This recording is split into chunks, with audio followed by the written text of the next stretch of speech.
welcome into the live stream here from McCready and Siskey, powered by Rain Total Body Fuel. I'm Neal. That's Tyler. What it is, sir? How are you, sir? I'm doing good. How are you? I'm good. It's Thursday, July 17th. All day long. Thanks to everybody being here with us. If you would, do us a favor, hit that like button.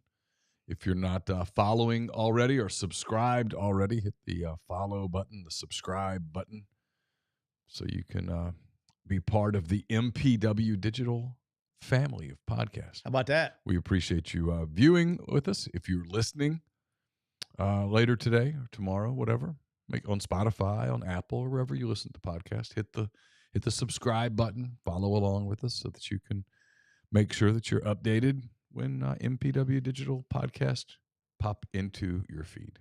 How about that? How about that?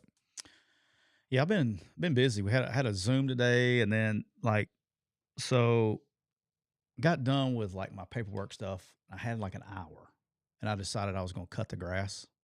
So I have a un-American electric lawnmower for my small yard. Yeah. And I got literally halfway through it, and the battery died.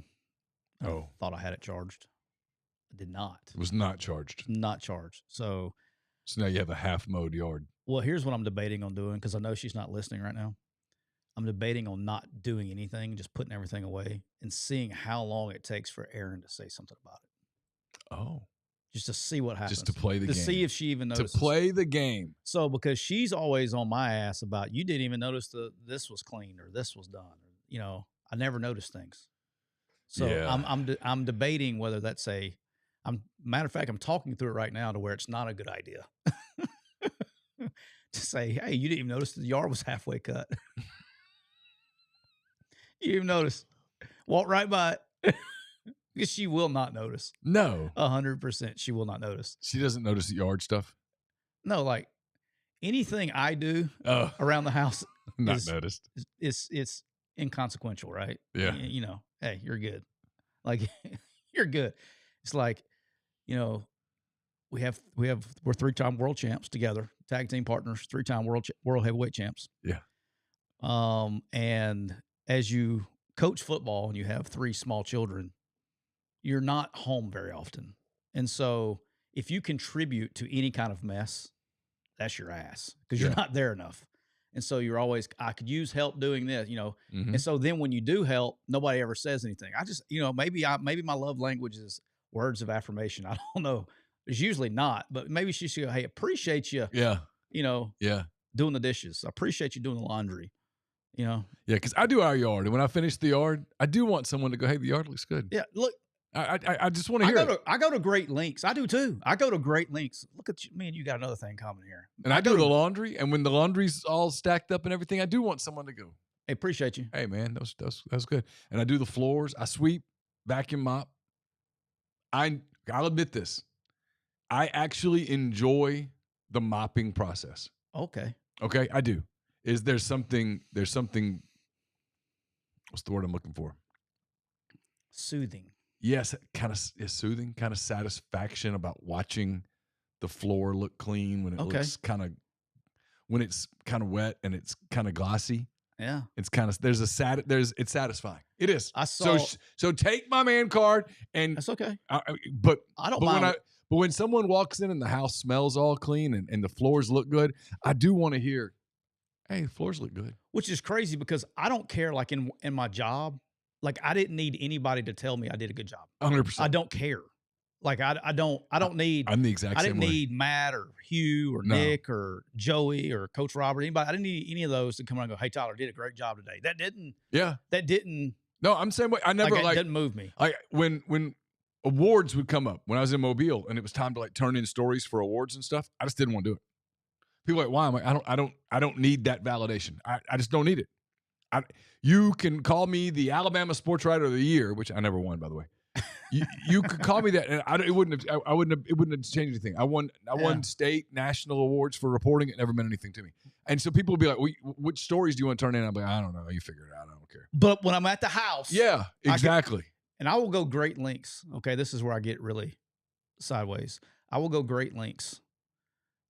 I've cut the yard. Nobody said anything. I will go outside in the chair and sit and look at the yard with just drink Diet Millers until someone comes out there and goes, Hey, yard looks good. Yard looks okay, good. I'm good. I will literally, like, Yeah. my wife doesn't even notice this. I will go outside and drink beer until she comes outside and go like, what the hell are you doing out here?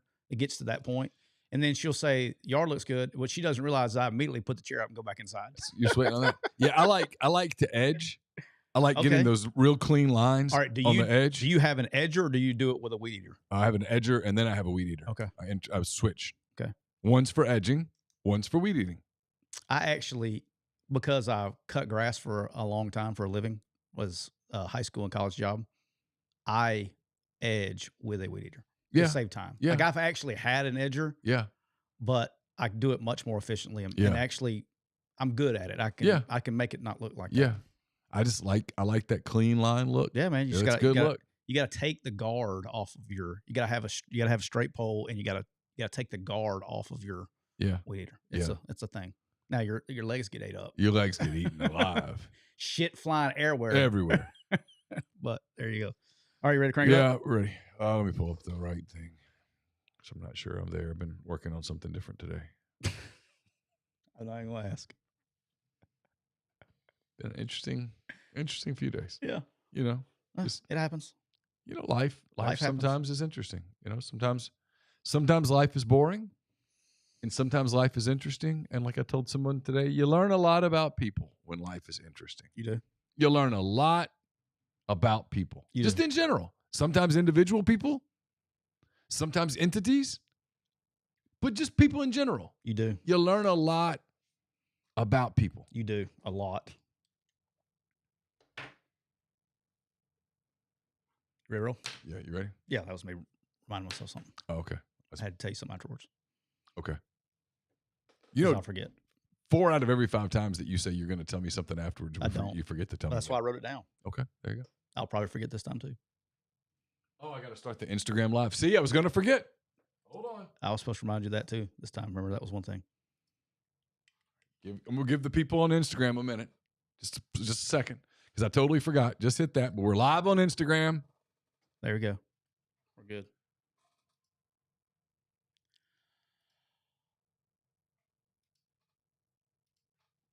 Welcome into episode 292 of McCready and Siskey, powered by Rain Total Body Fuel.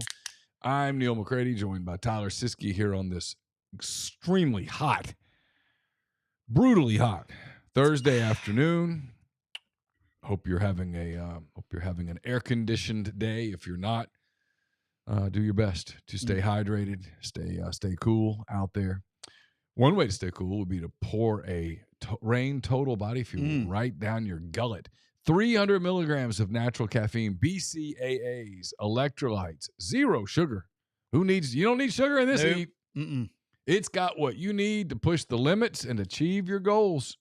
Check them out on Instagram at Rain Body Fuel to learn more. Neal, I'm rocking with the citrus zest today. Oh yeah, citrus zest. I like that one. I do too. It's kind of a. I think it's got a little hint of Sprite taste to it.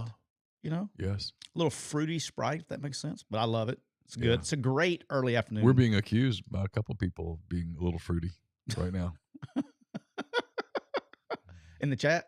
In the Cooper Chevrolet chat, yes, you can call us fruity. Hayden says boneless wings, electric mowers, likes to mop. Noticing a trend here. I mean, do I need to go through? I can't do it right. I'll do it later. Look, I got rules. We have rules. I mean, excuse me. I'm gonna get right back. Everybody's got a little bit of a feminine side to them. A little bit. A little bit. We got rules on TikTok.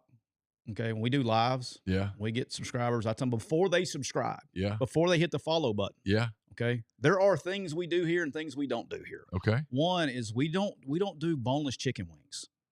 If you go to the damn wing place, order wings. If you order boneless wings, just go to Chick-fil-A, get some nuggets, or go to Wendy's and get some saucy nugs. But don't overpay for nuggets at a wing place. Get wings. That's one. Okay. 2, we don't do pineapple on pizza. Okay. No pineapple on pizza. That's self-explanatory. 3, we don't do tampons in men's restrooms. Dudes play dude sports.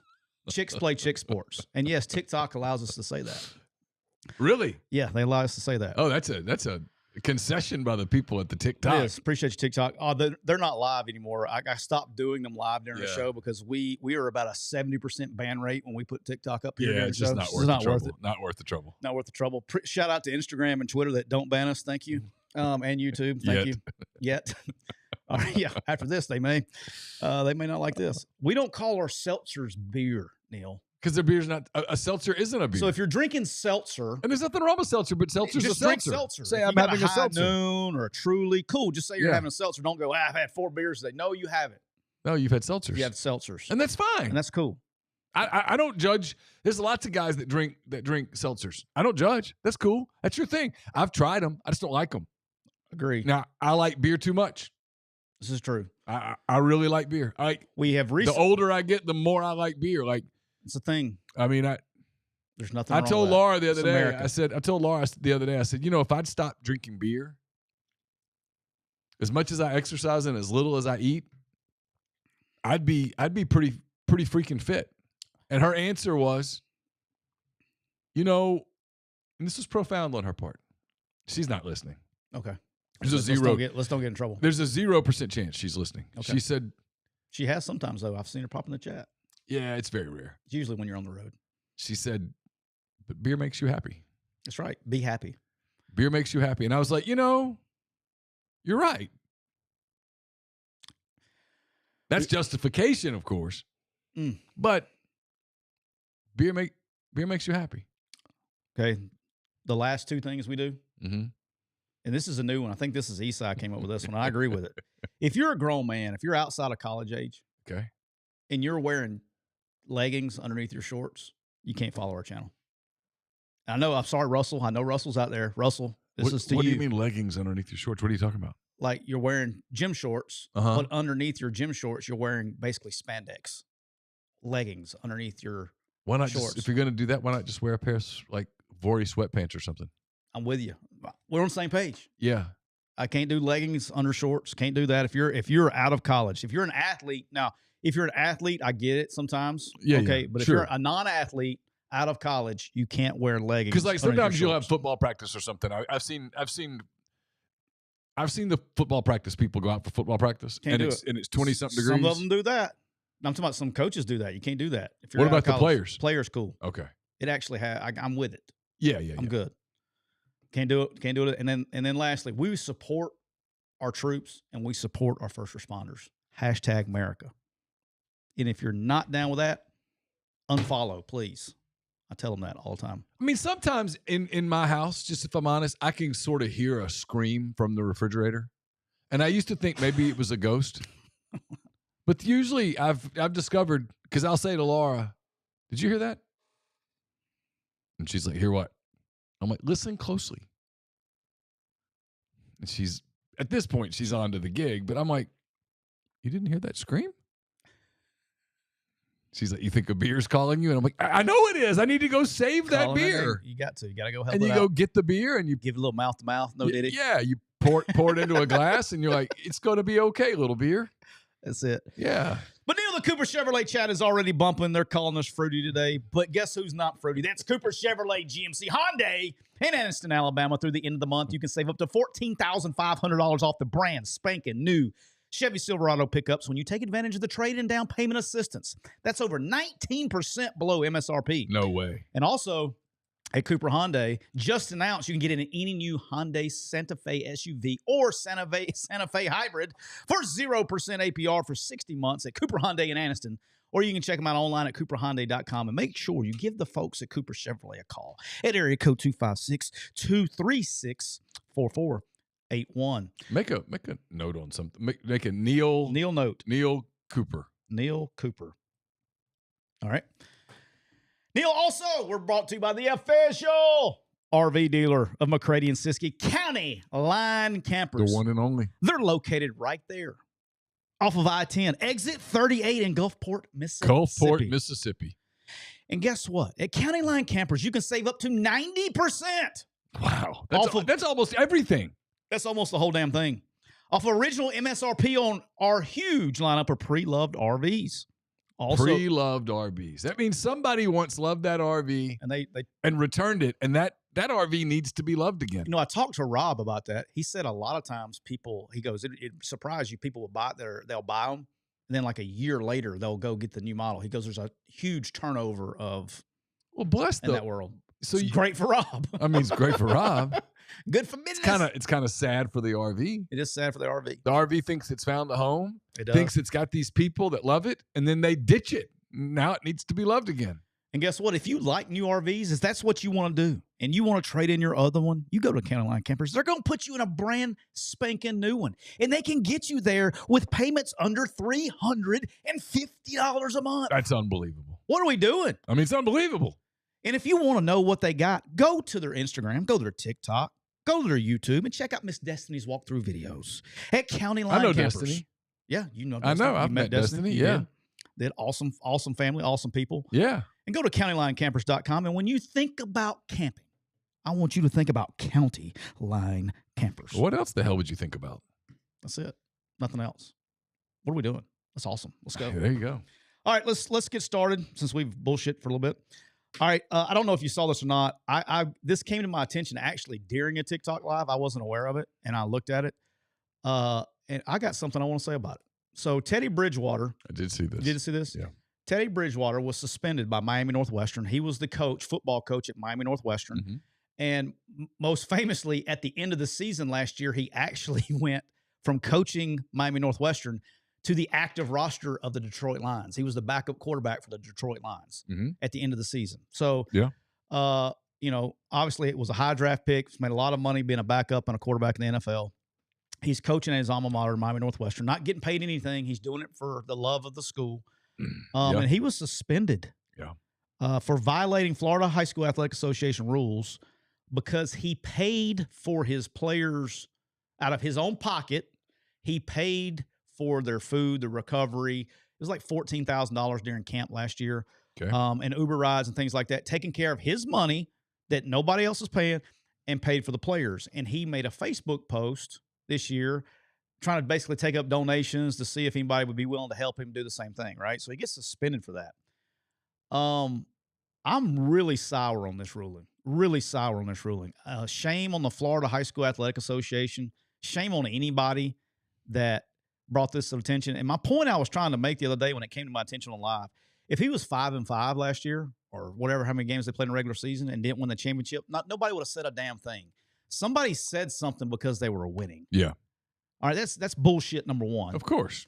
Number two is he's not taking any state funds. No, it's his money. There's zero federal dollars that's going to do this. And he's helping kids. And he's helping kids. And, probably the people that suspended him or had this uppity thing to where they felt like they needed to take action, they've never been down there, okay? I think every human being should have to get in a damn car or a plane and go fly down to Miami. Go down to Dade County. Go down to Broward County. Go to the Muck. Go to Belgrade, Florida, and you see how people are living. Like it would blow your mind. You go to Belgrade, Florida, it's a third world country, and that is not a joke. You drive for 30 miles down a 2-lane road with nothing but sugarcane on both sides. All of a sudden, you see smoke coming out of from the distance off the horizon, and that's the sugarcane fields. And you go recruit a kid that mom's in jail, dad doesn't know his dad, he's living with a 77-year-old grandmother, and you're like, how do you make it live? Oh, I go catch rabbits. There's a whole ESPN episode about them killing rabbits coming out of the muck. All right, they sell those rabbits, they kill them and sell them for food for $3 a rabbit. That's what people are doing. And you're gonna go down. I went to Miami, the craziest damn. I mean, you feel like you're in a third world country. Not gonna name the school, but it was in Miami and a big school that a lot of good players have come out of. I've gone to Miami to go recruiting before, and I went to this school was in like a 2-block radius with 25-foot high barbed wire fences all around it, with one entrance and one out. Okay, and I'm sitting there. Thank God we're not on TikTok because this would get us kicked off. I'm sitting there. And there's 2 police cars that have this thing wedged, okay, going in the school. And I'm waiting to go in the school, and you have to show your ID while you're there, all that stuff, right? There's 2 police officers, uniformed police officers, with their cars wedged. Well, only one car can go in, one car can come out. They're taking ID. 25 feet across the street. I'm talking about, not a joke, less the distance from where we're sitting to my truck. Okay. they're selling drugs on the side of the street and they're not doing anything about it. And they're cops right there. They're not doing anything about it. And you're going those are the kind of kids that you're coaching down there. And man, we're going to suspend this guy for trying to help take care of them. That's such a chicken shit move by whoever was responsible. Mm-hmm. Pisses me off.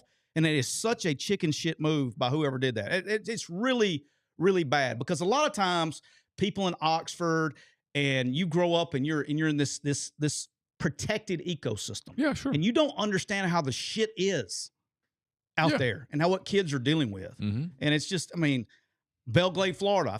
If I haven't told this story on here, I probably should. Craziest thing I ever did. I went to a home visit to go see a kid, 77-year-old grandmother. That's where he was staying with, in a condemned house. Had a hanging light, a hot plate, and a recliner. She sat, and I don't know where she got the recliner. She had a recliner. I had a folding chair. That was it. That was what was in the house. No refrigerator. They were running power from a old hotel next door, running power cords extension cords through a window to generate power in their house. And the grandmother starts smoking weed in front of me. 77 years old, just lights one up. Yeah. Now, you don't think that kid's going to fail a drug test when he gets to college? You know what I mean? Like, people need to realize that shit is real. We did get the kid. Where was this? South? I was at Arkansas State. But people don't understand. Well, I bet that was culture shock. Jonesboro, Arkansas. It was very much so. But I mean, you're also giving them a lot. We were very successful. Well, no, I mean that in a good way. I mean, it's an opportunity, but I'm just saying still, it's culture shock. But here's the weird thing. We were very successful in the Miami day. Darren Hiller recruited that for a long time for us. He was the primary recruiter for the area. I would go. He did a lot of JUCO. He's at Auburn now with Hugh. He did. He was our JUCO guy, California JUCO guy and Kansas JUCO guy. So during the contact period, a lot of times he had to go to Cali, and I would have to go, pick up where he left off or whatever in South Florida. It's just people don't understand what people are going through. So there you go. All right. Switching gears a little bit, please tell me you saw Sark walk out to the Texas A&M fight song. I did. All right, so I did. That was. I played it for when it happened. It was uncomfortable. When it happened, I played it for my wife, and she goes, "Well, I bet somebody's in trouble." Yeah, but he didn't say anything. No, and I told my wife, I was like, babe, that's one of those deals that he probably felt the need not to say anything. Yeah. Whoever hit that button has got to feel terrible. It was an accident. It was a complete accident. Somebody screwed up. But it was one of those deals they're going to suffer enough here. I don't need to make it any more of a big deal out of it than it needs to be. Yeah. But yeah, that person probably, can you imagine had a bad day? Can you imagine the anxiety of when you realize what's going on? No. Oh, and it's probably some intern or some. And it's going to be this social media thing. Oh man. Yeah. It's some kid and I felt so bad. I felt so bad for him. Yeah. But it is what it is. All right. I'm going to get on my soapbox again here. Okay. All right. Shamar Stewart, our fellow Bengals. Yeah. You're going to have to explain this to me like I'm 5 because I'm a little confused on this whole, he could go back and play for Texas A&M thing. I'm fixing to straighten up real quick. All right. Because how? The reporting, the people who felt like the need to say, "Oh, he's going back to Texas A&M and he's going to play." How fucking stupid can you they should take all of your credentials and they should throw them in the trash can. Yes. You forfeit your NCAA eligibility when you declare for the draft. Okay, it's over. Yeah, there's a date. All right. Yeah. Just like every other professional athlete. I'll bet you 90% of the professional athletes at some point in time, they go, particularly when they're rookies and things, when they're young guys, they go and they train at their university that they played at with their strength coach. Yeah. 100% he was at Texas A&M. 100% he was probably working out in the weight room. 1,000% he's not going back to Texas A&M. He hasn't signed yet. And so he is working out. See, I already feel smarter because I read people saying that. I'm like, how stupid. And I was like, did I miss something? They're like, how? You were drafted in the first. He was literally drafted. He can't go back to college to play. I came really close. I just, when you feel like it's probably how Sark felt. Let me tell you what's happening. Let me tell you what's happening. Let me tell you what's happening in my field. So many of the people in my field, I'm just being honest, Get mad as hell as you want to. I don't care. I don't care. I'm 55. I just signed a new contract. This is probably my last contract. I'm just being honest. Too many people in my field who cover college are such, I'm just being honest, fans that it's the only thing they follow. They don't follow. They don't follow the NFL. They don't follow Major League Baseball, the NBA, anything. It's just School X. They've Alaska State. By God, that's their world. That's become my new school because it doesn't exist. I like that. That way I don't point fingers at anybody and people go, he said something. No, I didn't. I understand. I'm talking about all the people that cover Alaska State. It's all they do. And they've become idiots on anything else.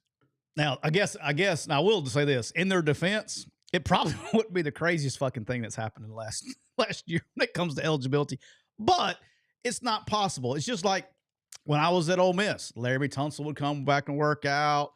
Eli would come back and work out. Of course, a lot of guys come back and finish classes. Brown. Yeah, of course. We had Jalen Hurts. We had Jalen Hurts in there throwing one day. Because he was up here with AJ. It's like they do that. Yeah. And, somebody mentioned, Laramie works out at Auburn now. So, but why is he working at Auburn? Not because he played at Auburn. He knows the coaches. He knows the coaches. Yeah. He knows the strength coach. You know what I mean? Like mostly it's strength coaches usually. And the strength coach was here at Ole Miss when he was here. Yep. So there are, there's reasons. So but anyway, whoever fucking retweeted that and like give them, I mean, God almighty, that's like bad. They were cheering for it. That's unbelievable. They were cheering for it. All right. I think we're about to disagree on something, by the way. I know we are. Okay. I put it on here because I know we are. All right. So one, have you watched Netflix Quarterback yet? Yeah. I mean, this is the one with season 2. This is with Jared Goff, Kirk Cousins, and Joe Burrow. That is correct. I'm like episode 4. I'm not far. Okay. You probably haven't reached the part that we're going to disagree about yet. I got 2 takeaways. This is me personally. Again, you're probably going to disagree with the last one because I know you're a fan. I got 2 takeaways from this. I mean, I can be a fan and admit somebody's weird. Okay. All right. One, Kirk Cousins. Yeah. Like if you watch all 7 episodes and a lot of it happens in the last 3, so you'll see. Yeah. If you watch that show and you watch I've watched all 7 last week. It took me a week to watch them. And you dislike or you have any ill will towards Kirk Cousins, you should burn in the blue flame.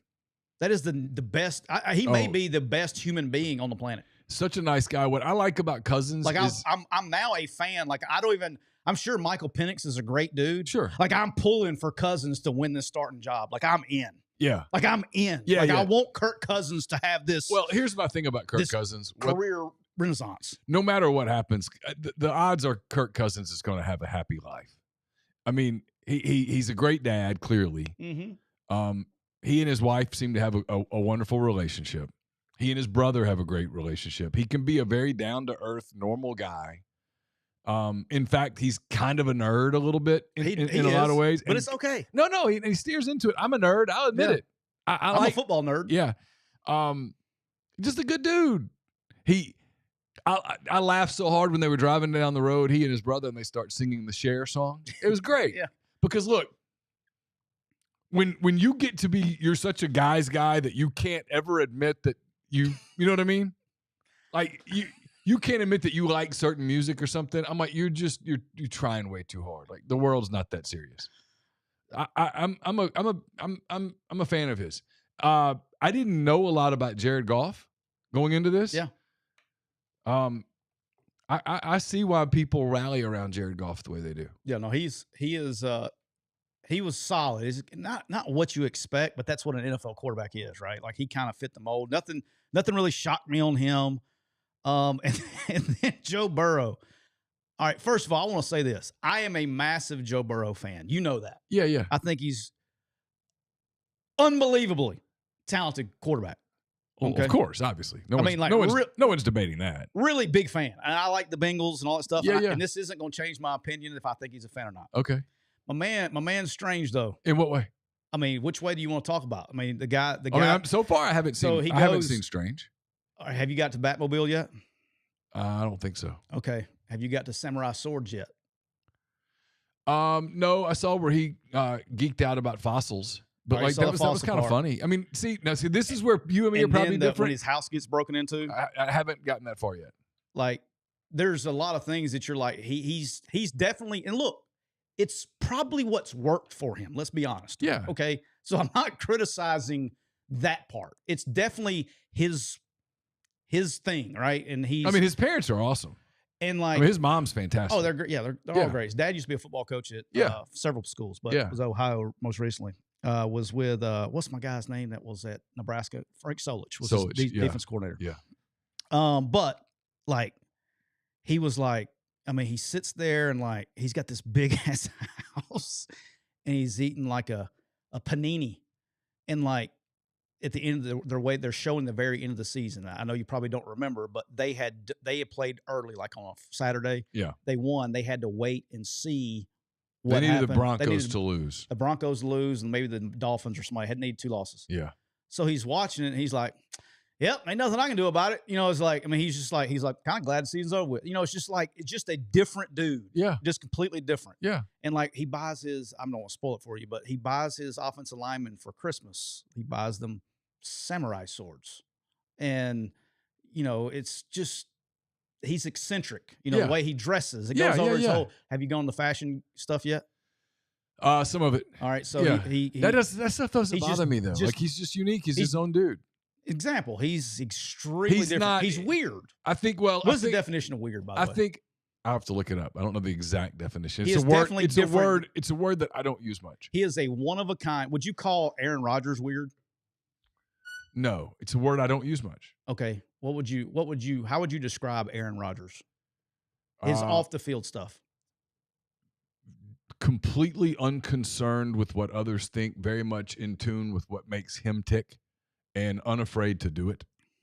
That's the vibe you're going to get. You get very Aaron Rodgers-ish off the field vibes with Joe Burrow. Again, Aaron Rodgers, in my opinion, is the best to ever do it. Weird technically means suggesting something supernatural or uncanny.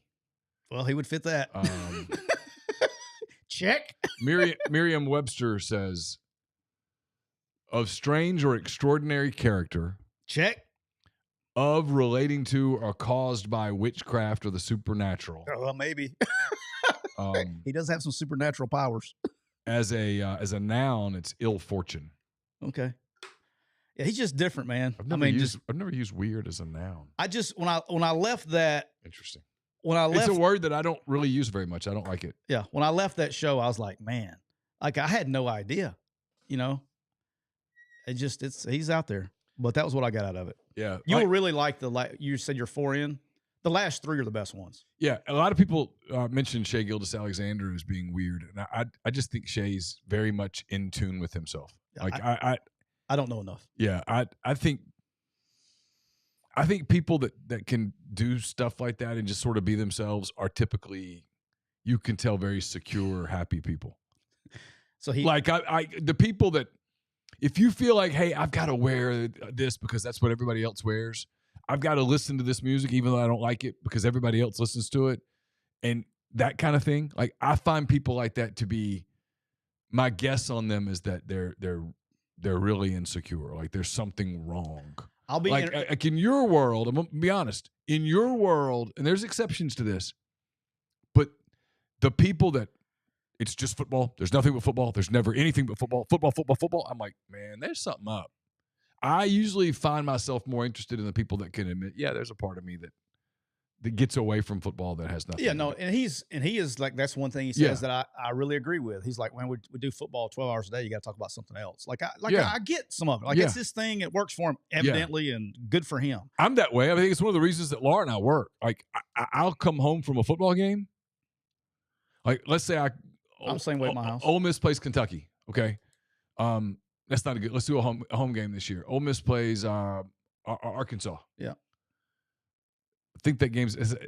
Let's pretend that game was at 2:00, 3:00. I'm at the stadium from noon until 8, 9 o'clock. When I come home, there will be a litany of things that we'll probably talk about. The game that I just covered will literally never come up. It won't come up for a split second. 100%. And it's the great part about it is that she will often have no idea who won, what the score was, anything. And we won't talk about it. The only way we'll ever talk about a game that I covered is if somebody got bad hurt. If she knows about the injury, she'll say, what did you hear about such and such? And I'll be like, oh, he's okay. They had to take him. And then that's it. That's it. Yeah. We just don't ever, it just never comes up. My wife and I have never really talked about games afterwards either. Now, that's probably because I didn't want to talk about it. Yeah. I didn't, it feels good, great, but we didn't talk about it. Right. But never like losses or anything like that. It was. Yeah, you got to be able to. She'd give me a hug, sorry, all that. But like, now my kids took it hard when they were younger. Sure. And as they got older, they didn't care. My kids took some stuff. I still remember. Too. I still Campbell remember. in particular took a couple of days pretty hard. Yeah. I still remember. I know.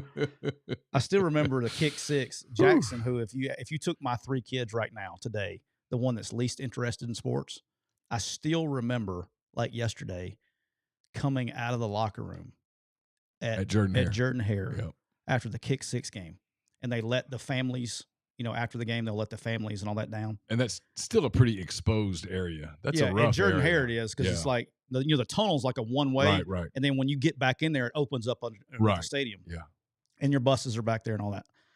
And I remember opening up the door and hearing a kid just having a meltdown, like crying, like somebody's dying. I'm like, who in the hell is doing that? And I waited through the crowd and figured out it was my kid. Oh no, it was Jackson. He had a tough time with kick 6. He didn't like that game. I didn't either, by the way, on record. All right, I want to bring this up. We kind of hinted at it the other day, but I got something I want to say about this. I think it's very important for fans to understand. Okay, and this kind of goes with the social media world that we're in right now. So I figured you'd like this. All right, Quinshon Judkins was arrested on domestic violence. Okay. Yeah. All right, so I've been asked 800 times in the last 2 or 3 days about, hey, what is this, that, this? I will say this. I have been involved with situations anytime, kind of my rule of thumb is probably for the last 15 years, okay, especially dealing with athletes. Any kind of arrest or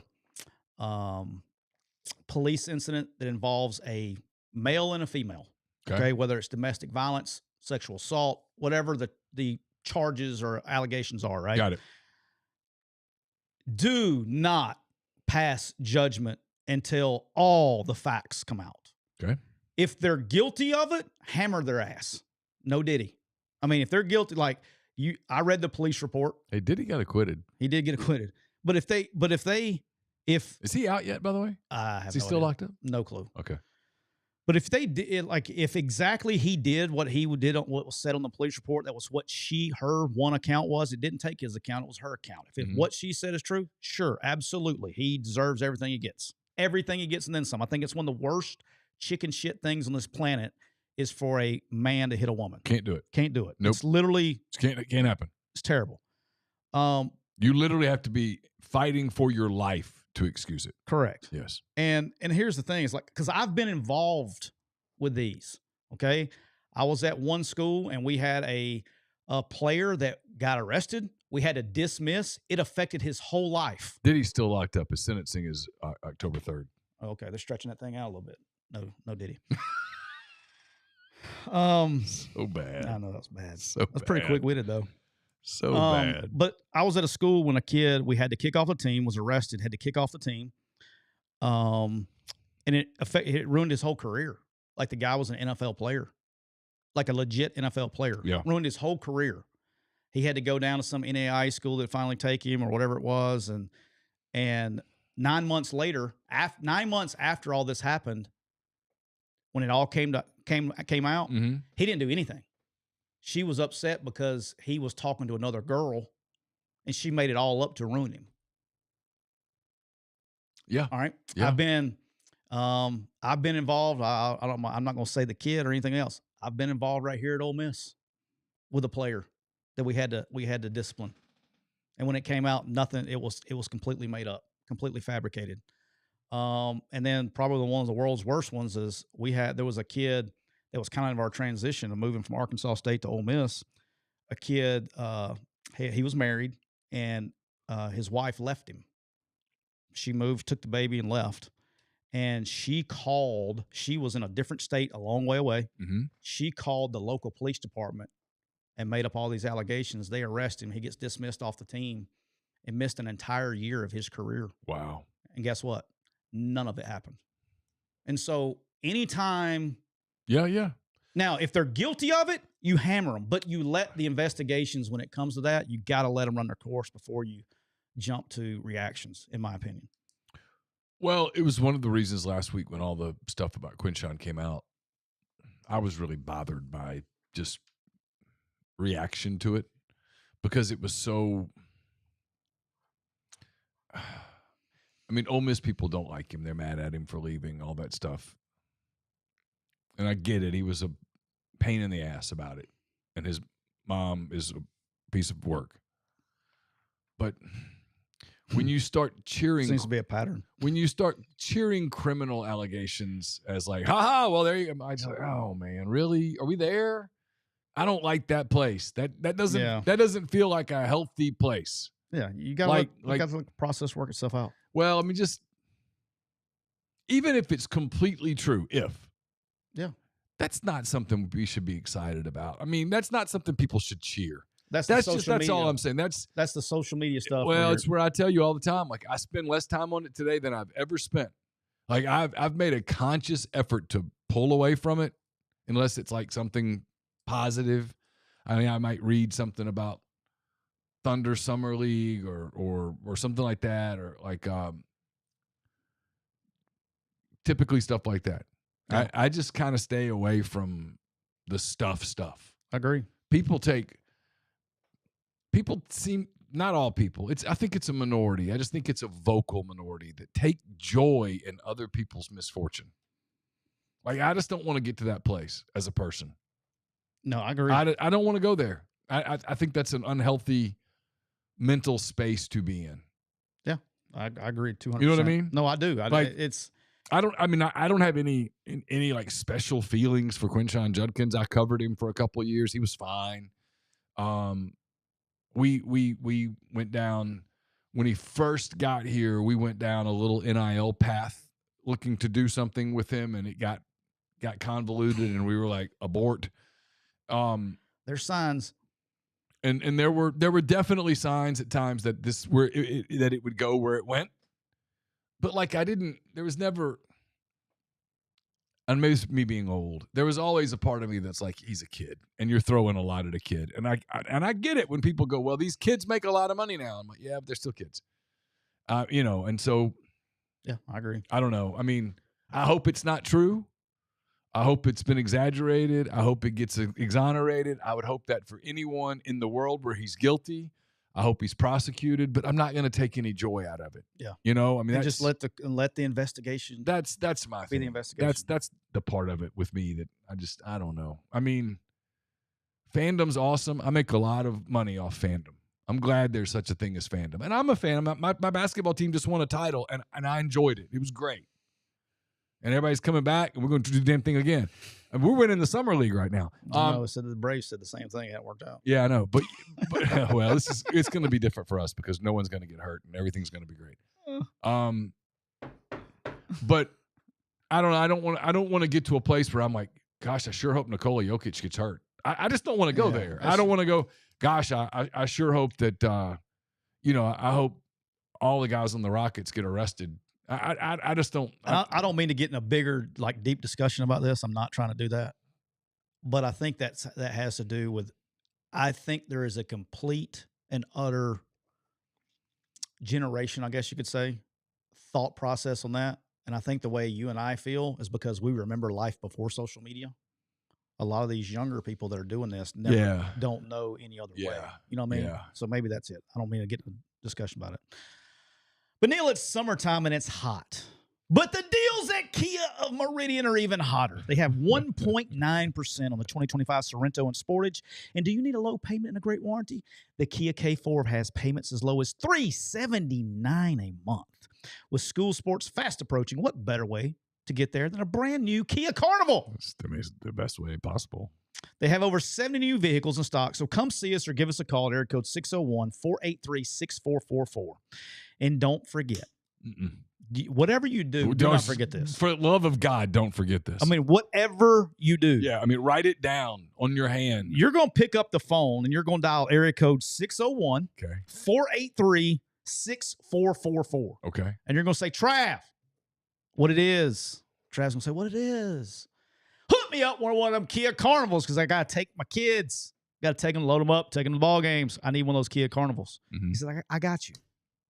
I can get you in one as low as $379 a month. Sold. And then right after he says that, say, Trav, you know what it is? Time to pull it out. Trav, pull it out. And we got to spin the wheel and win awesome prizes like a PS5 and Xbox and TV and more. Wow. Unbelievable. So check them out on TikTok, Facebook, and Instagram. You can get a Kia Carnival and an Xbox. I mean, think about that. I mean, what a deal. I mean, that's the American dream. It's like a free 2-month payment. I mean, if you wake up one day and you go to bed that night with the new Kia Carnival and an Xbox, I mean, you're the luckiest person on the face of the earth. You are, 100%. And then, Neal, just in case you decide to go on a road trip, we're also brought to you by the official RV dealer of McCready Siskey, County Line Campers, right there off I-10, exit 38 in Gulfport, Mississippi. Neal, do you know they're open 7 days a week? No way. 7 That's literally every day. A week. That's every day. My entire life, there have only been 7 days in the week. Every day that ends in Y is what I hear. I mean, maybe there was a time when there were 8 days in the week. I don't know. But right now, I can speak for the last 55. There's only 7 in a week. It's unbelievable. It has been so consistent days of the week. And you know that their campers are perfect. I'm talking about impeccable for escaping your in-laws or pretending that you're roughing it. Because tents, Neal, they're for college kids. They are. Yeah. They got a huge selection of pre-loved RVs up to 90% off. Wow. And you can get a brand new one. You want a brand new one? We got you. You want a brand new one? We get you one under $350 a month. So check them out at countylinecampers.com. And don't forget to check them out on Instagram, TikTok, and YouTube, and all of Miss Destiny's walkthrough videos. And when you think about camping, think about County Line Campers. You know what? That's life advice if you think about it. That's life advice if you think about it.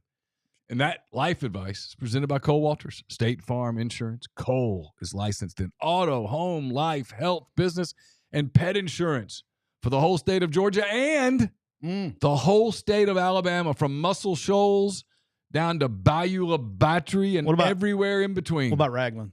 Yep. Yep. What about Selma? What about Andalusia? Yep. Passed through Andalusia the other day. What about Ozark? Ozark, Alabama? Absolutely. Yep. What about Sand Mountain? Yeah, absolutely. You can go to Sand Mountain and get insurance. And one of my favorite towns ever. How about Town Creek, Alabama? Absolutely. Okay, let's do it. That's where the Goods are from. Kerry Good, Chris Good. Dude, Town Creek's got something in the water. They got more. I bet they have more Division I athletes out of Town Creek, Alabama per capita than any other place in the world. There's something in the water there at Town Creek. Just saying. It's facts. I mean, everybody grind going after Diddy. Diddy was acquitted. He was exonerated of these charges. I think I guess he did get convicted of transporting ladies of the evening. Ladies of the evening. Grind says, tell Diddy they were pre-loved and he'd buy it. He'd buy 4. Wow. Wow. Wow, Grind. That's unnecessary. Contact Cole at 706-525-7850. You can also find him online at colewaltersinsurance.com. Listen, when Diddy gets out of prison, he might say, you know what? I'm done with this corporate America stuff. He might call my friend Andy Ludicky and say, Andy, I am looking for a business venture. I'm interested in learning about buying a business or a franchise. How about that? And Andy will say, well, you know what, Diddy? I'm a diehard college football fan. I'm a franchise veteran. I will work with you to help find a franchise that fits your DNA, your skill sets, and your goals. You know why? Because Andy's a good guy. Andy's a good guy. He loves to help other people. All you got to do is call him, learn about his process, his services. They're 100% free. So like Diddy may have spent all of his money on attorney fees. That's okay. You won't have to spend any just to have this.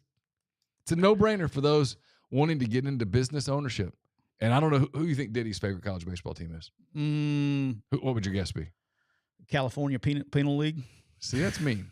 That's me. Hey, well, that's where Ricky it was Vaughn good enough for from Ricky there. Vaughn. Yeah. I'm just saying. What school do you think is his favorite team? Let's go with Alaska State. All right. He will contribute between $500 and $1,000 to the Alaska State baseball team NIL just by working with. If you come to him and work with him, he'll do it. Great guy, tons of business experience. You can lean on him throughout the process. The guesses are crazy. Penn State. Wow. Tennessee. Clutch. Come on, dog. Andy at myperfectfranchise.net. 404-973-9901. Austin's right. Maybe deep inside the Rebels. Deep inside Alaska State. We're also brought to you by Parish Brewing Company. Dude, about another 30 minutes of this, I'm going to need one. Parish Brewing Company, located in the heart of Cajun country right there in Broussard, Louisiana. They have a simple goal. It's to make wonderful, amazing craft brewed beer. And I would say they've achieved their goal. I'm just going to tell you, I'm going to come out now as someone who loves beer, and I'm going to tell you that the people at Parish, they have achieved their goal. Let's go, Parish. Here's what's incredible about them. Even though they've achieved the goal, they keep setting new goals. They keep setting new goals. Ghost in the Machine's fantastic. Dr. Juice, Envy, Pescador. So many great beers. Wherever you look for beer, whether it's a restaurant, bar, whatever the case may be, grocery store, look for Parish on the label. They've got a Pilsner that's absolutely fantastic. I'm trying to remember the name of it. It's got a little. Look for Pilsner. It's great. Parish Brewing Company. All right. Did you watch any of the ESPYs or see Shane Gillis last night? I have seen some of the highlights. I can't watch the ESPYs. All right. So here's some of his jokes. Ready? By the way, all right. So before you read the jokes, okay, I don't know if this says a lot about me or anybody else. Like I saw Coach JB, Jason Brown, on Twitter. He was hammering him. He's like, it's not funny. I'm like, man, I guess I felt like I was alone last night. I don't know if I've laughed as hard in a long time. I thought the shit was hilarious. But again, maybe that says more about me. My favorite is, I'll tell you my favorite in a minute. But, all right, these are from CNN. Okay. I am reading. Look at there, Neal. I am reading from CNN. I thought it was hilarious. These are not my words. Coach JB. These are Shane Gillis's words as reported by CNN. So if you want to sue me, you got to go through Gillis and CNN first. Yes. All right? Are we all good? Yes. You're quoting. Quote. What was said on TV. This is Shane Gillis as reported by CNN. Quote. When Caitlin Clark retires from the WNBA, she's going to work at a Waffle House so she can continue doing what she loves most, fist fighting black women. Quote, Donald Trump wants to stage a UFC fight on the White House lawn. The last time he staged a fight in D.C., Mike Pence almost died. Actually, there was supposed to be an Epstein joke here, but I guess it got deleted.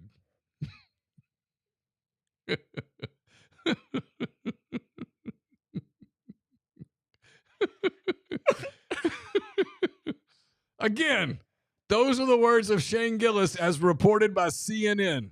The best thing he did. I didn't do any of this. The one that got me crying was when he was going around the room and he's like, Nate, Neal McCready's here. Everybody's like, such and such here. He said, SGA's here. And he goes, all of you are in foul trouble.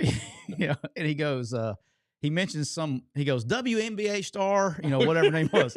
Yeah. And everybody's like, he goes, that's my friend's wife. That just goes to prove y'all don't watch the WNBA either.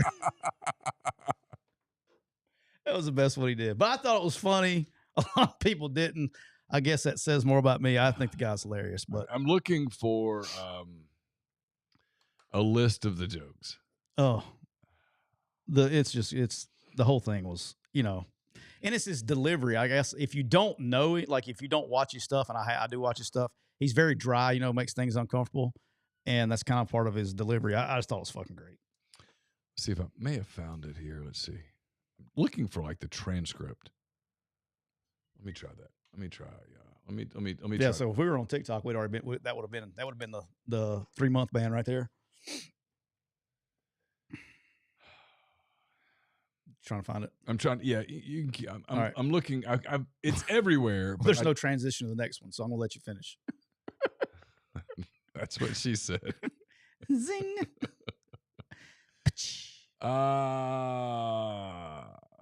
New York Post says it completely divided the internet. Oh yeah, there was some people pissed. The athletes were not comfortable. No, I'm sure they were not comfortable, but the shit was funny. Austin, thanks for the super chat. He said this will go down as the worst week of Trump's presidency either term. He's actively nuking a good portion of his base. Don't downplay evil. Yeah. He says SGA is here. Give it up for SGA. Hell yeah, bro. And now everyone sitting around him is in foul trouble. Megan Rapinoe could not make it tonight. Nice. No? We're going to pretend she's a good time? All right.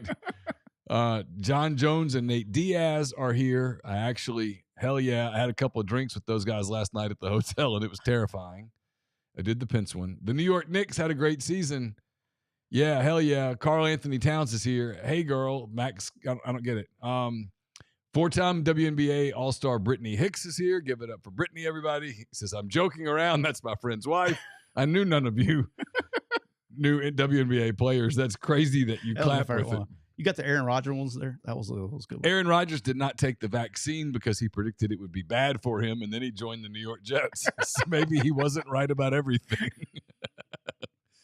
Shedeur Sanders had his jersey number retired at Colorado this year, and people are saying it's because of nepotism, because of his father, and it's not. It's because he went 13-12 over his career, and he almost won the Alamo Bowl. Definitely not nepotism, right? He says it's a big year for the WNBA. Oh, we covered that one. Shohei Ohtani couldn't make it tonight. Man, I hope his interpreter didn't bet that he was going to be here. Shohei is a once-in-a-generation talent. No one's been able to do what he does at so many positions. Pitcher, hitter, and bookie.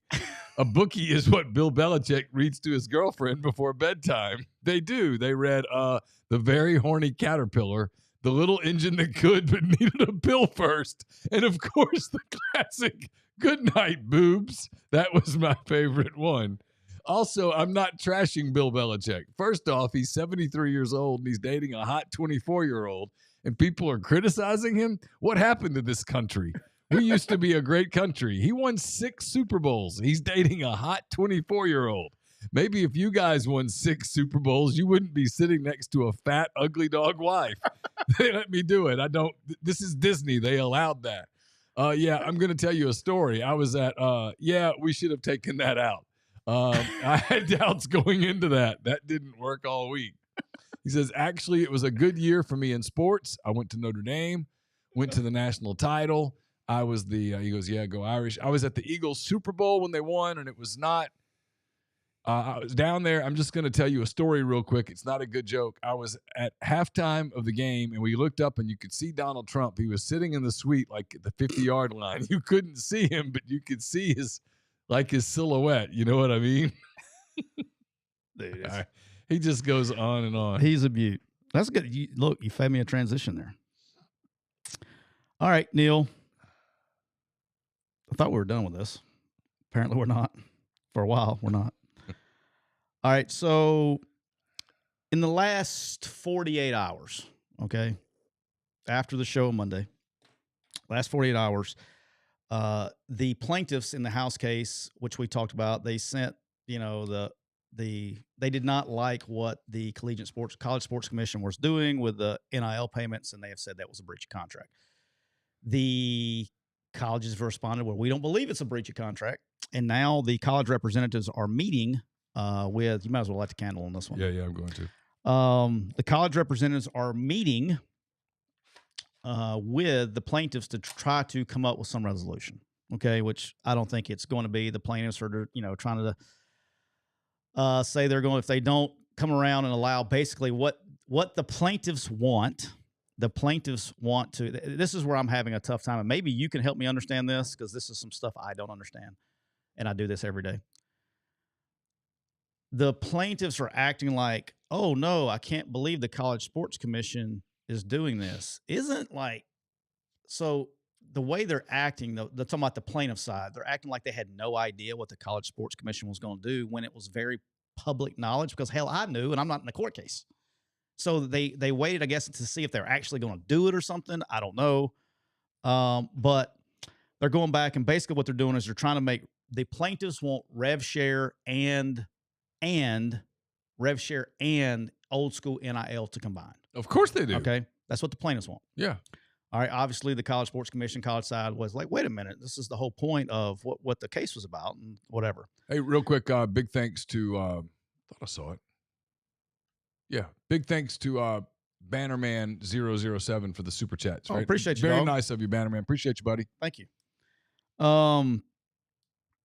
So all that happens, right? And then, like, I feel like I need to light a second candle. 4 or 5 hours ago, yeah, it comes out that CBS reports it. It's the first place I saw it, that there are now plans for Donald Trump to sign an executive order establishing national NIL standards. And I'm like,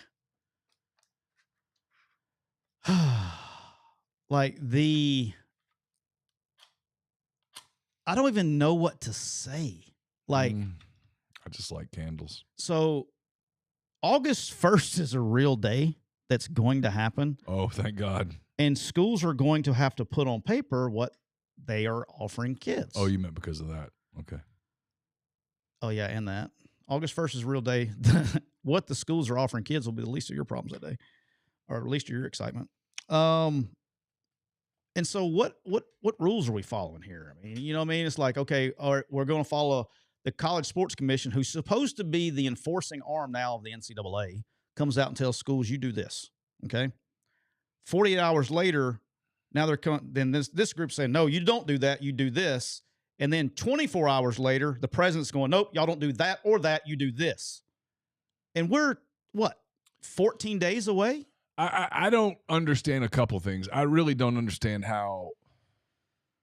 Well, here's going to answer part of your question. Don't feel bad, because in this plans for executive order, no one knows, because I've called and asked, no one knows what's in the executive order.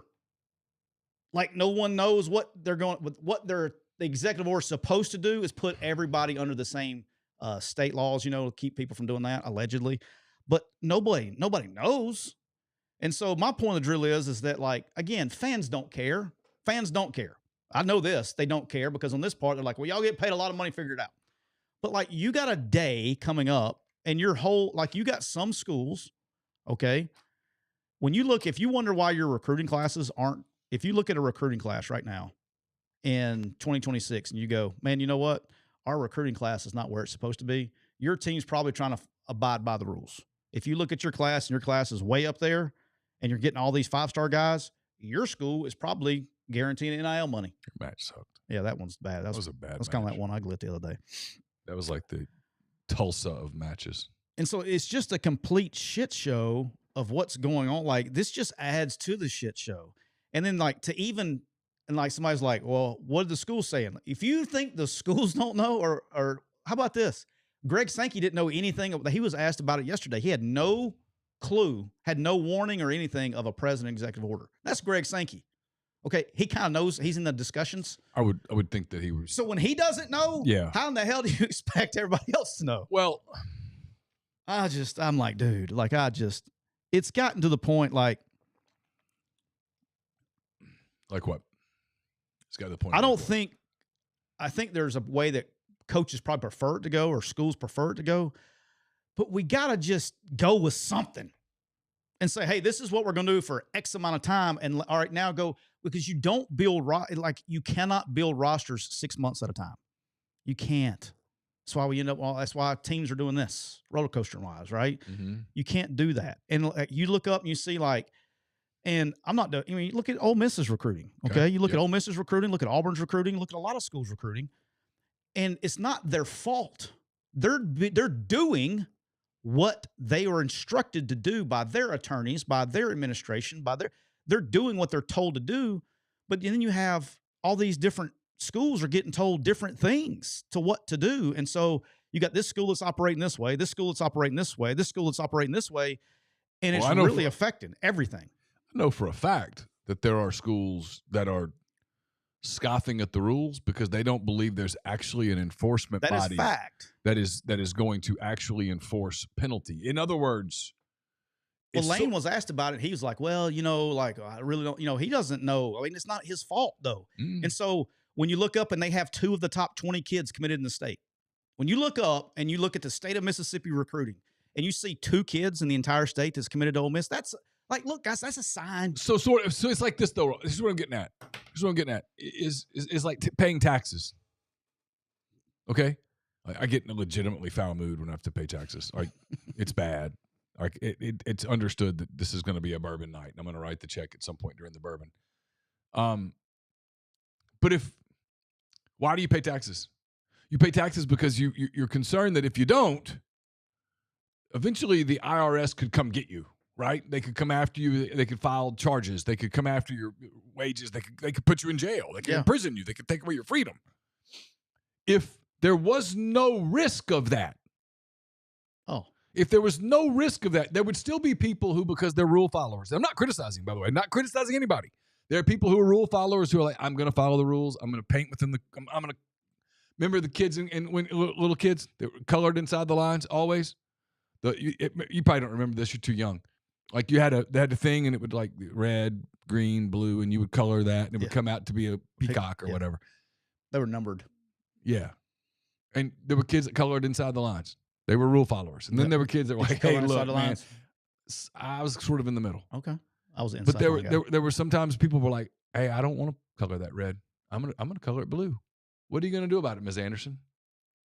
Right? If there was no IRS, if there was no way to really enforce that, there'd be a lot of people that'd be like, screw it, man, I ain't paying taxes. No. And that's where we are right now. You've got schools. I'm telling you, this is existing. You can, I'm not telling you, people out there, collective you can go, he doesn't know what he's talking about. I'm just telling you I do. There are schools out there that believe. And look, they might be right, Tyler. There are schools out there that believe that at the end of the day, there is no one to put them in jail. There's no one to lock them up. There's no one to garnish their wages. There's no one to send them to the pen for the federal, the camp fed for 2 years. It's not there. They believe that it's not enforceable, and therefore, I don't care. We're going to do it. No. And now you got this Deloitte thing that's all a shocker, backed up. Imagine a bureaucracy backed up. And they can't decide what the rules are. They can't figure out whether a collective can take money and distribute the money.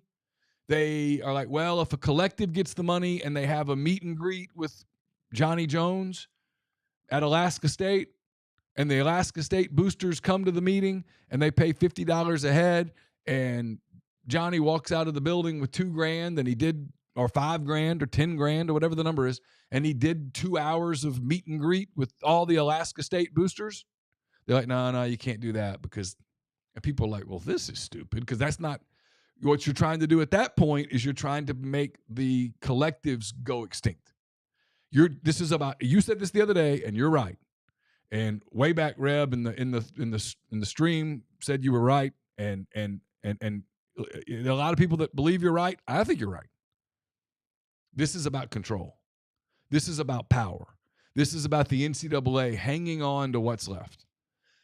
And then you have Chase, and I talked about this morning with Jeffrey Wright on Blue Sky Live. Chase works for 24/7 Sports. He covers Ole Miss for 24/7 Sports, which is owned by CBS. Great network. You can get your first year right now at Chase's. Chase, he's a good dude. He's a friend of mine. Chase is good people. I like Chase. He's a nice guy. Chase. I mean, I want Chase to be able to feed his family. That's true. You can get a year at his site for 75. Just put Chase gets you 75. It is. It's Chase. Chase gets you 75. That gets you 75% off your first year. Hey, Chase, we're doing our part here to make sure you're successful.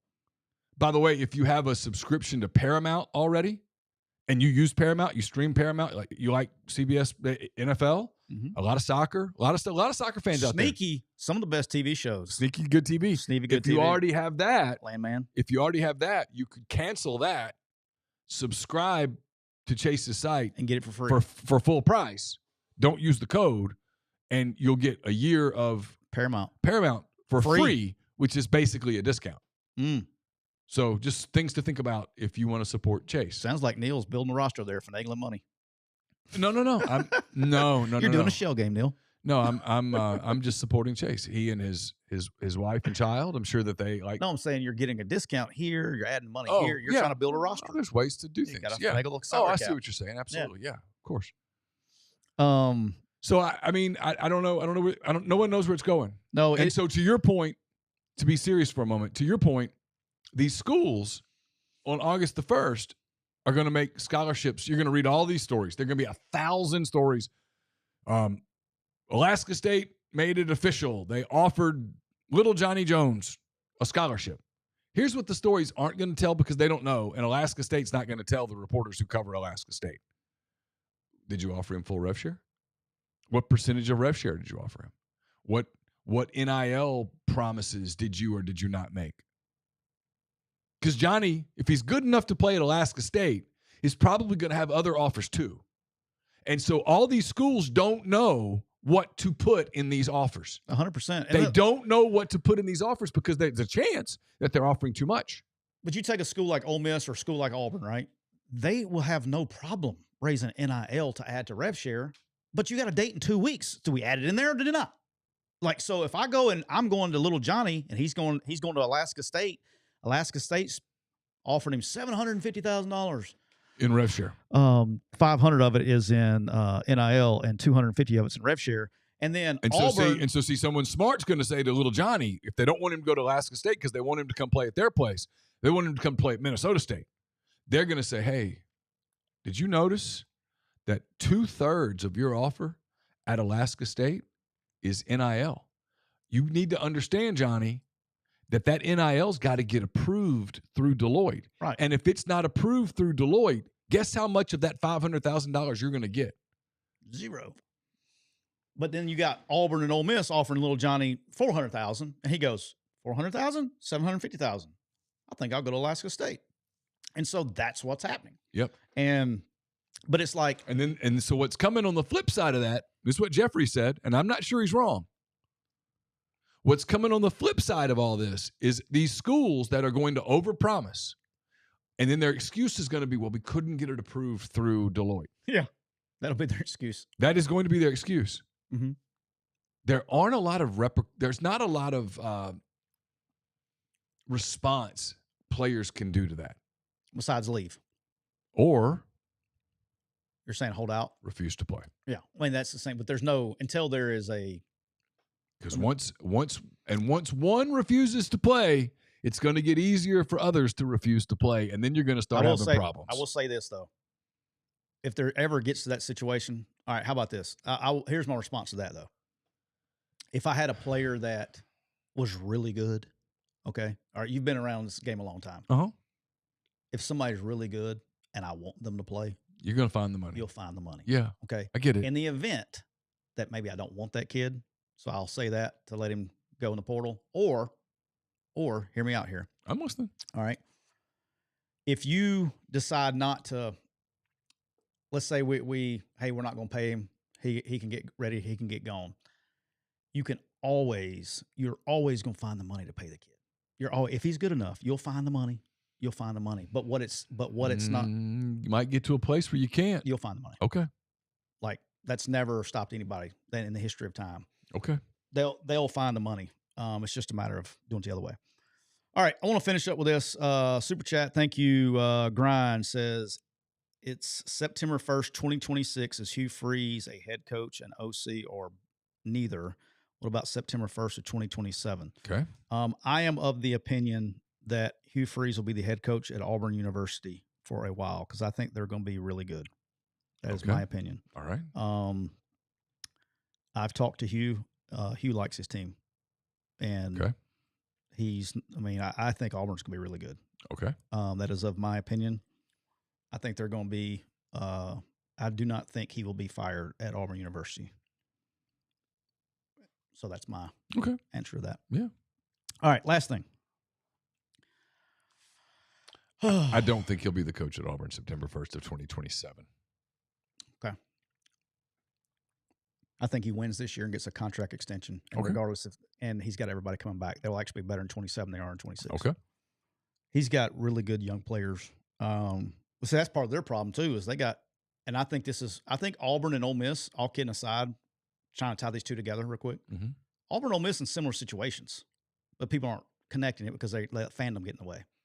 Ole Miss has got a really good young talent base, young kids. Yeah. Okay. Mm-hmm. Auburn's got really, I'm talking about kids that will be back, if you can retain them, kids that will be back in 27. Mm-hmm. Okay. Auburn, same way. 27 or 26? Oh, 26. I'm sorry. Gotcha. I'm thinking 27 class. In 2026, they'll be back. And so Auburn and Ole Miss both, they don't know whether to shit or wind their wristwatch because they're going to have to pay those players. Usually that would feel like a pretty easy decision. Yeah. So I don't know where I stole that from somebody along the years. Yeah. But you don't know, you're going to have legitimate rev share money to retain your players. Yeah. Okay. Austin Simmons, if he has a great year, well, even if he just has an okay year, Austin Simmons is not going to be cheap to retain in a rev share era. No, absolutely not. If you don't have NIL. Okay. Yeah. The only way he's cheap to retain is if he's bad. The D line, they're going to be expensive. Of course. They got some good young players. They're expensive. Yeah. Okay. I mean, like you're going to have to spend. Auburn's got the freaking receiver rooms. Really good, really talented. They got some really good young offensive linemen. Really good. I don't know and they're going to be tampered with. And I don't know the years of the kids, but like the kid, I don't know if he's a senior 1 year deal or not. I haven't looked, but I do know that the kid that came from West Virginia to Ole Miss, receiver, and the kid that came from Wake Forest, they're dudes, and nobody's really talking about it. If you want to talk about them on your show, that's awesome. I think they're the two best receivers at Ole Miss. Everybody talks about Caden Lee. Two best receivers out there: the kid from West Virginia, and the kid from Wake Forest. At Ole Miss, I don't know how many years they got left, but they're dudes. And so when you go and you're going to have to retain those guys, okay, well now, if I have to retain them, I'm going to spend this. I don't have much money left for recruiting if we're doing rev share. We're doing rev share, we're doing NIL. We're in NIL, I go recruit. It's a shit show. All right, last thing. Okay. I get asked this all the time. Hey, what are your top 5 guys or this, that? And then Tyler on Deep Inside the Rebels on Chase's 247 site. Mm-hmm. Tyler Comas. He listed his top 12 quarterbacks. Okay. And I told myself I was never going to do this again, and I did it. And then I got, what about this guy? Like when it comes to quarterbacks, can we just stop? I get it's that time of year. When you look in the SEC, like for me, and this is how I look at quarterbacks, I coach quarterbacks. I have a tough time because I get asked all the time, rank your top this. If you haven't done anything at the college level, yes, I have a tough time saying you're the best. Like everybody wants to put Arch Manning up there. Mm-hmm. I think Arch Manning will be a very good quarterback. Yeah. Okay. But what has he really done to this point? I said this about Simmons today because there are people in the media right now that are doing this. Austin Simmons is being disrespected. And I'm like, in what way? Yeah. What are we talking about? What are you? I mean, specifically besides just kissing the ass of the people that cheer for the team you cover. Yeah, because that's all that is. And let me finish. I'm not saying that he won't end up being the best quarterback in the league. He could very well could, and there would be no argument there. There's a big difference between preseason All SEC and postseason All SEC. A little bit. But if you're voting for preseason All SEC and you put Austin Simmons top 3 at quarterback, you're just being a fan. You can't justify that vote. No. Now, he can go earn that vote. Very easily. Yes, but he hasn't done it yet. And I'll say the same for Arch. He just hasn't done it yet. So when you vote for All SEC, preseason All SEC, I think you have to take into factor in that there are quarterbacks in the league who have quarterbacked in the league before. You got Ryan Mateer, who's quarterbacked at Washington State before. You've got people who have taken a lot of meaningful offensive snaps. Yeah, you got Ty Simpson. Yeah, you got. But I mean, Austin Simmons. You got Arch. Yeah, those guys haven't played enough for me to justify voting for them. And then you got guys that have, like, for me, you got guys like example. Somebody else, like, look, I think Mateer, and this is my opinion, again, how I look at quarterbacks. If you ask me to do a preseason list, I'm going to put Mateer and Nussmeier 1A, 1B. I think they've taken meaningful snaps. Yep. They're good players. They're coming back with good weapons. Okay. I would put them 1A, 1B. 3 and 4, I would put Lenore Sellers. Yeah, he's earned it. 3A, or I guess 3A at that case, 3A, and then DJ Lagway, 3B. Fair enough. And again, Guys, not because I'm saying that DJ Lagway, but they have things they need to work on, both of them. The only reason I would put Lagway ahead of Sellers above Lagway is he has an elite trait that he has shown to do. Yeah. Which he is an elite runner of the football from the quarterback position. Well, and he quarterbacked an entire season, and they won, 9 games? Yeah, and DJ Lagway could be the number 1 quarterback in 4 months. Sure. He has that ability. Sure. But when you start looking at like 5 to 12, I mean, you could make argument. I mean, like, all right, so where are you ranking? You got Austin Simmons, you got Ty Simpson, you got Marcel Reed, you got Arch Manning, you got Taylon Green, you got Bo Perbula, you got who am I missing? You got Jackson Arnold, you got all these guys that could, in theory, I mean, you got Diego Pavia.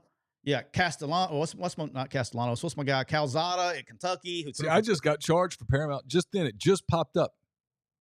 8:55.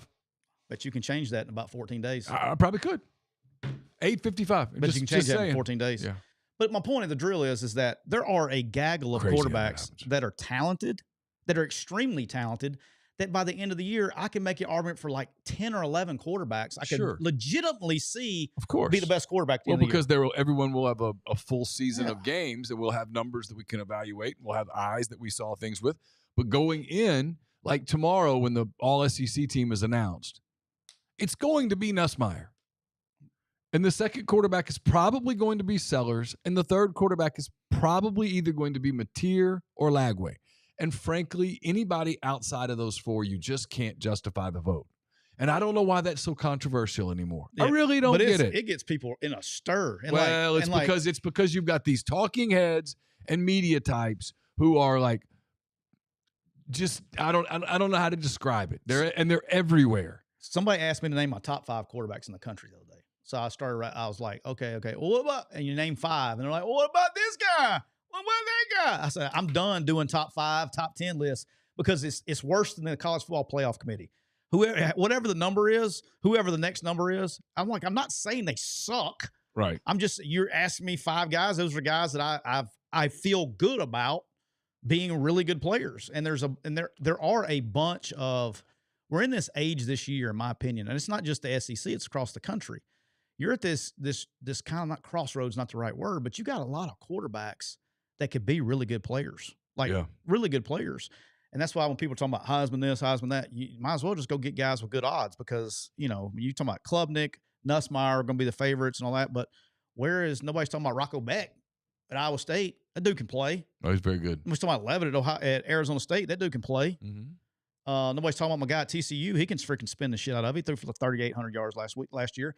And hell, freaking Calzada. Like, he's going to Kentucky, and everybody immediately goes, well, he was at Texas A&M. Well, he beat Alabama as a freshman. And he also, last year at Incarnate Word, threw for 3,800 yards. Like, he can throw the football. Yeah. He's healthy now. What does he look like? Hell, we don't know. You don't know. And the hardest part to me, and we'll wrap on this. The hardest part for me, and I'm going through and I'm like trying to tear up leagues and do, because we got to do what we do, preseason stuff. The hardest part for me is when you've done rosters for this long, you could automatically, in the past, it was almost like a slam dunk. Who had returning quarterbacks and then had returning coordinators, and who had the most returning up front, right, on both sides of the ball. And you look at, like, let's look at Ole Miss. We've got a lot of Ole Miss people that listen. They're replacing 4 starters on the offensive line, and they're replacing their entire defensive line. And you're like, oh, got a first-year starting quarterback. Oh, got to replace 9 starters on defense too, the entire secondary. Oh. And then you start looking at it, you're like, well, they're not alone. I mean, everybody's got the same problems. Nobody's retaining anybody up front. It's like, so how big of a problem is it? Like, everything in my brain tells me it's a problem, but then you try to look at it objectively and you go, well, shit.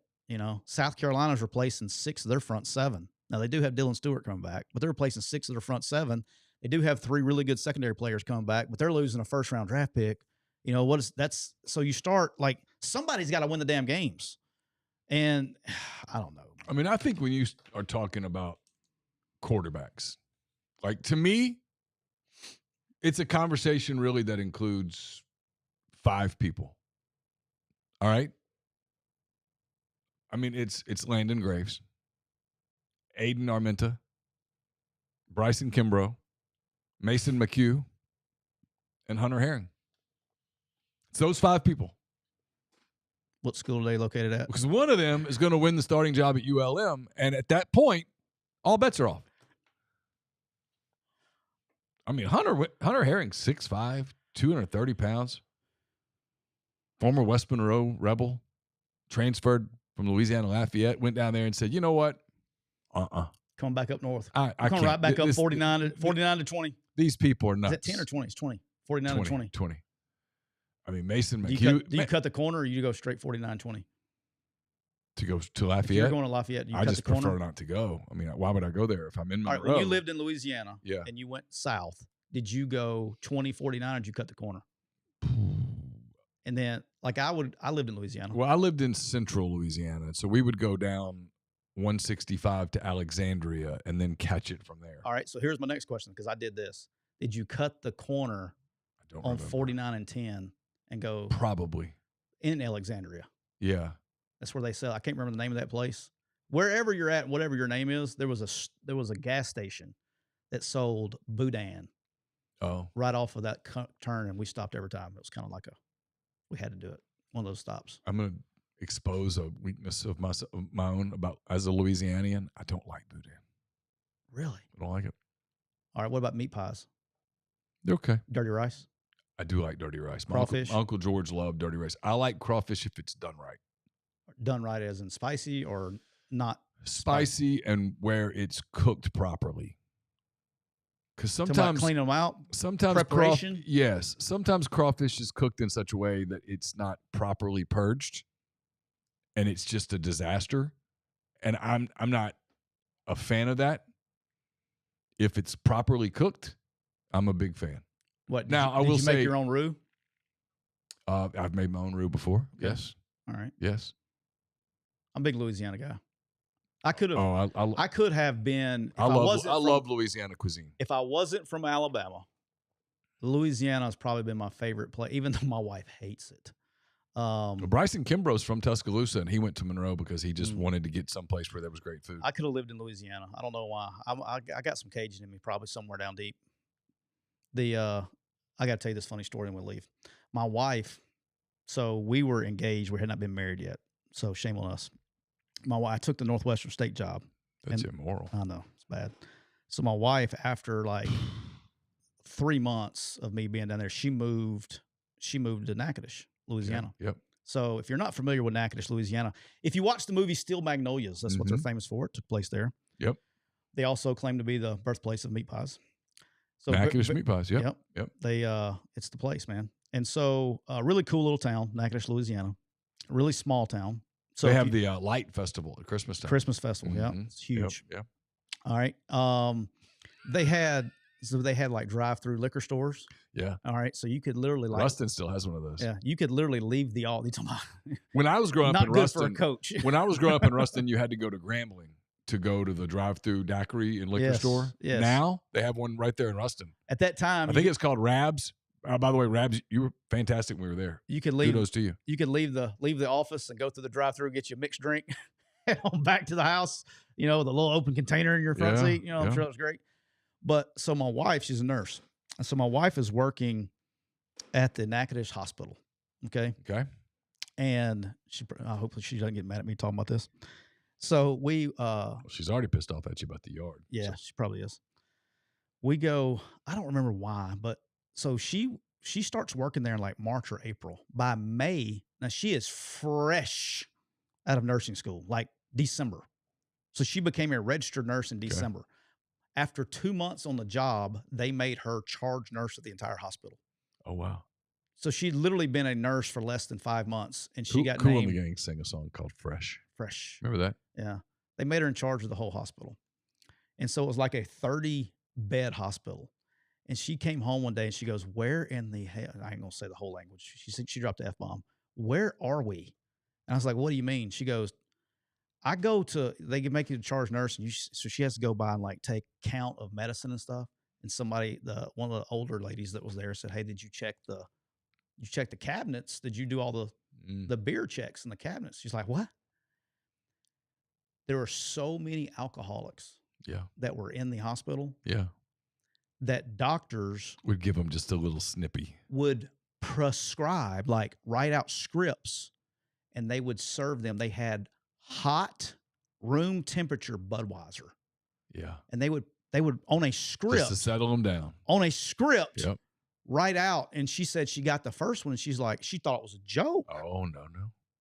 She thought it was a joke. Yeah. They prescribed one Budweiser. And so for people who are alcoholics and going through the shakes and all that stuff, just to get a little, they would give them just to settle it down. One warm Bud Heavy. I'm talking about the original Budweiser. Yeah.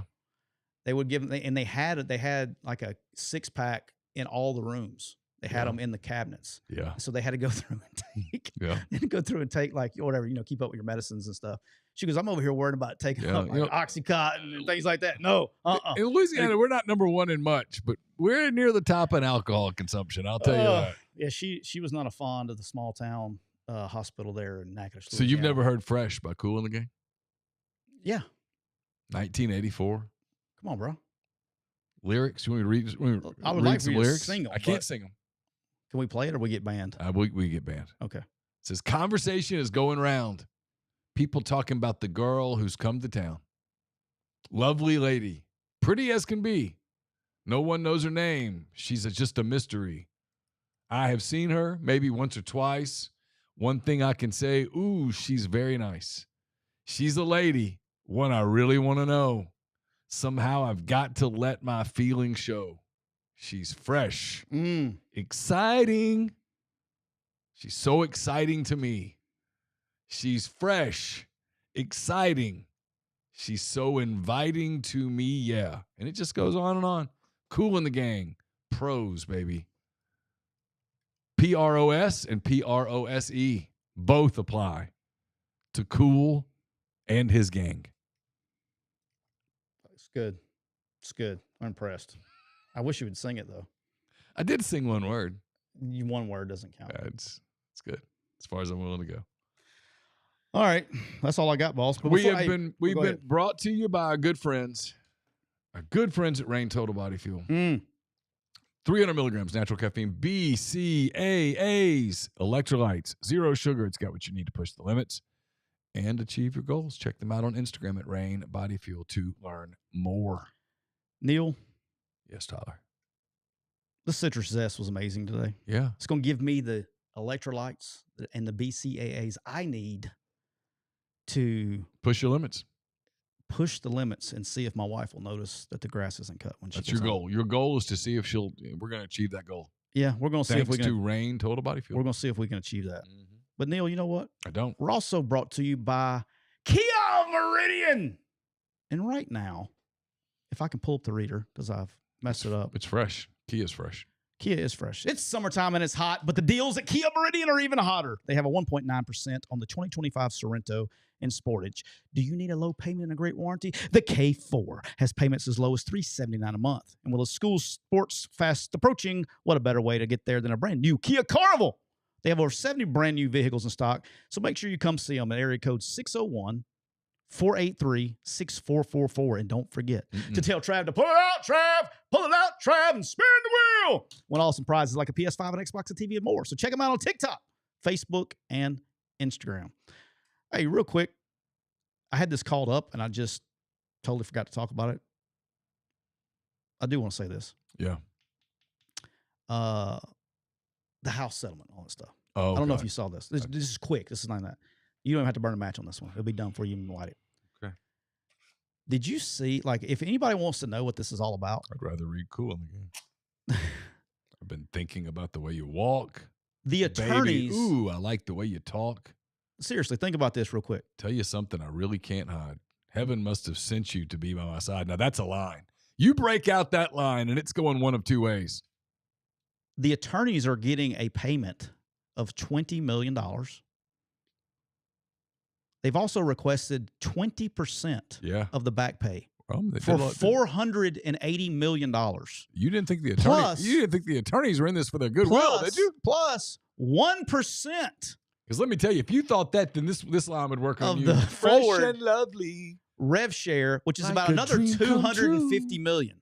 So all in all, I'll give anything to spend the night with you. I mean, that's a line. The attorneys are getting $800 million.